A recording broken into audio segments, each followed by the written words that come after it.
Leitura diária. Neemias, capítulo 7. O término da reconstrução.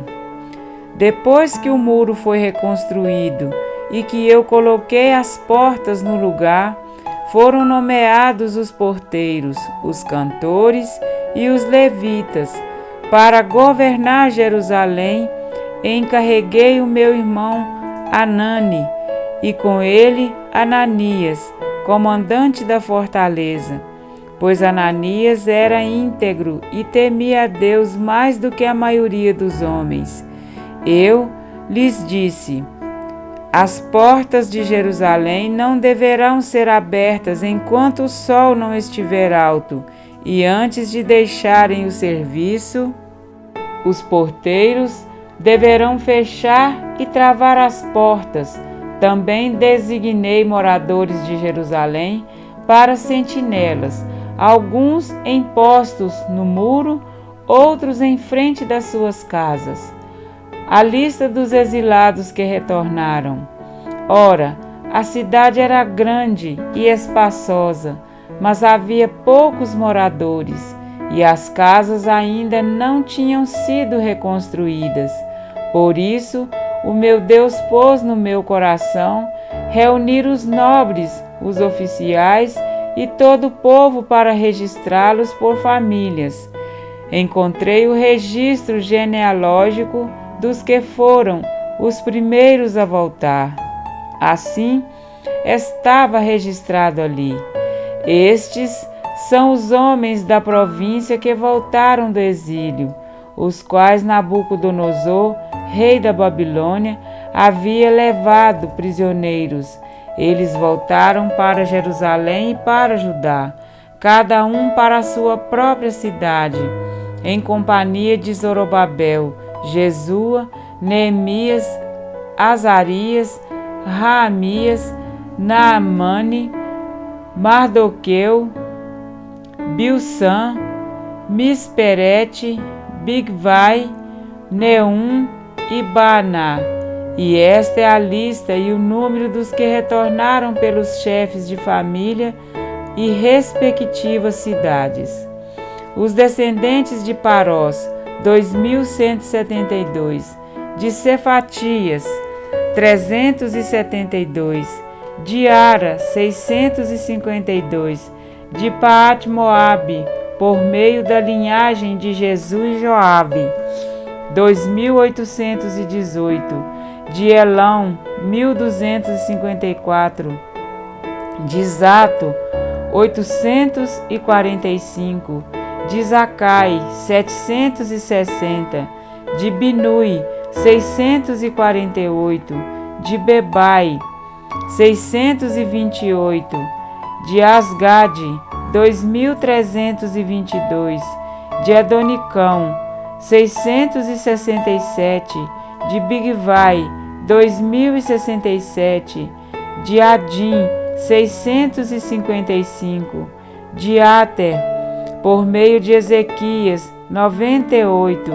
de Azum, 328, de Bezai, 324, de Arife, 112, de Gibeon, 95, das cidades de Belém e de Netofate, 188, de Anatote, 128, de Bet-Asmavete, 42, de Quiriate-Jearim, Sefira e Beerote, 743, de Ramá e Geba, 621, de Miquimás, 122, de Betel e Ai, 123, do outro Nebo, 52, do outro Elão, 1.254, de Arim, 320, de Jericó, 345, de Lode, Adide e Ono, 721, de Senaar, 3.930. Os sacerdotes de Jedaías, por meio da família de Jesua, 973, de Imer, 1.052, de Pazur, 1.000 1.247, de Arim, 1.017. Os levitas, os descendentes de Jesua por meio de Cadmiel, pela linha de Odeva, 74. Os cantores, os sacerdotes de Asaf, 148. Os porteiros do templo, os descendentes de Salum, Ater, Talmon, Acube, Atita e Sobai, 138. Os servidores do templo, os descendentes de Zia, Azufa, Tabaote, Queros, Sia, Padom, Lebana, Agaba, Salmai, Anão, Gidel, Gaá, Reaías, Rezim, Necoda, Gazão, Uzá, Pazéia, Bezai, Meunim, Nefuzim, Baquebuque, Acufa, Aru, Baslite, Meida, Arsa, Barcos, Cícera, Tamar, Nesias e Atifa, os descendentes dos servos de Salomão, os descendentes de Sotai, Soferete, Perida, Jaala, Darcon, Gidel, Cefatias, Atil, Poquerete, Azebaim e Amon. Os servos do templo e os descendentes dos servos de Salomão, 392.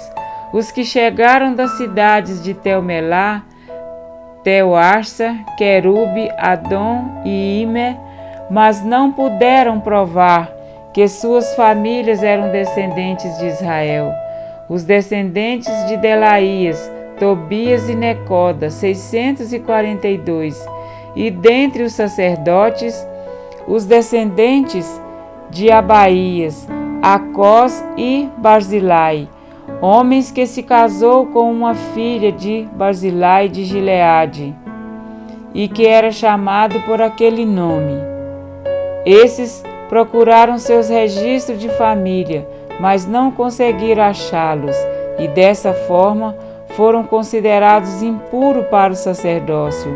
Por isso o governador determinou que eles não comessem das ofertas santíssimas, enquanto não houvessem um sacerdote para consultar o Urim e o Tumim. O total de todos os registrados foi 42.360 homens, além dos seus 7.337 servos e servas. Havia entre eles 245 cantores e cantoras. Possuíam 736 cavalos, 245 mulas, 435 camelos e 6.720 jumentos. Alguns dos chefes das famílias contribuíram para o trabalho. O governador deu à tesouraria 8 quilos de ouro, 50 bacias e 530 vestes para os sacerdotes. Alguns dos chefes das famílias deram à tesouraria 160 quilos de ouro e 1.320 quilos de prata para a realização do trabalho. O total dado pelo restante do povo foi de 160 quilos de ouro, 1.200 quilos de prata e 67 vestes para os sacerdotes. Os sacerdotes, os levitas, os porteiros, os cantores e os servidores do templo, e também alguns do povo e os demais israelitas, estabeleceram-se em suas próprias cidades. Amém? Para refletir. Concluída a edificação dos muros e das portas de Jerusalém, Neemias tomou providência com relação à segurança da cidade, estabelecendo 2 homens de confiança como chefes em Jerusalém, dentre eles Ananias, homem fiel e temente a Deus mais do que muitos. Também organizou um esquema de segurança, de forma que havia guardas dos moradores de Jerusalém, cada um no seu posto diante de sua casa. Movido pelo Senhor, Neemias encabeçou a tarefa de registrar as genealogias, deparando-se com o livro da genealogia dos que subiram primeiro. Os judeus eram identificados através dos nomes dos chefes de família, de forma que, na ausência desse registro, alguns não puderam provar que as suas famílias e a sua linhagem era de Israel. As genealogias, portanto, tinham um papel importante para fins de administração, de organização, para fins testamentários e até mesmo espirituais, visto que fazem parte das Escrituras. Tudo se encaminhava para que Jerusalém fosse novamente a cidade de Deus. Alguns dos cabeças das famílias contribuíram para a obra, e muitos recursos foram doados para o templo. A força conjunta para proteger a cidade e seus moradores e para reformá-la foi seguida por um grande reavivamento. Enquanto guardavam suas casas ou se reuniam em adoração a Deus, sua fé era provada e fortalecida, ainda que sob constante ameaça inimiga. Deus tem uma cidade preparada para os seus filhos, cujos fundamentos dos muros são adornados de pedras preciosas e cujas portas são de pérola, cada uma dessas portas de uma só pérola. Apocalipse 21:21. Ali não há necessidade de um sistema de segurança, pois o guarda de Israel nela habita. Nela também não há santuário, porque o seu santuário é o Senhor, o Deus Todo-Poderoso e o Cordeiro. Apocalipse 21:22. Nela o homem não tem participação, pois Deus é o arquiteto e edificador. Hebreus 11:10. Não é desejo do Senhor que a realidade da antiga Jerusalém, pós-exílio, se repita na futura Jerusalém. A cidade era espaçosa e grande, mas havia pouca gente nela. E nem que não se ache o nosso nome no registro celeste. O céu é movido pela ardente expectativa de nosso resgate definitivo. Os anjos relatores vibram cada vez que um pecador é liberto do exílio do pecado e tem o seu nome escrito no livro da vida. Há uma comovente espera de que Jesus venha colher o fruto do penoso trabalho de sua alma. Isaías 53:11. Cada partícula da cidade santa contém o amor ilimitado de um Deus que sente saudades de nós.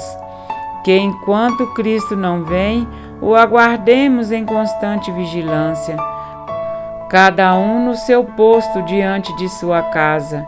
Que o nosso lar seja um pedacinho do céu na terra.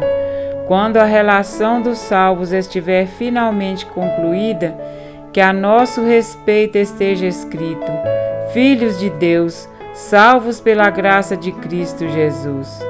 Amém?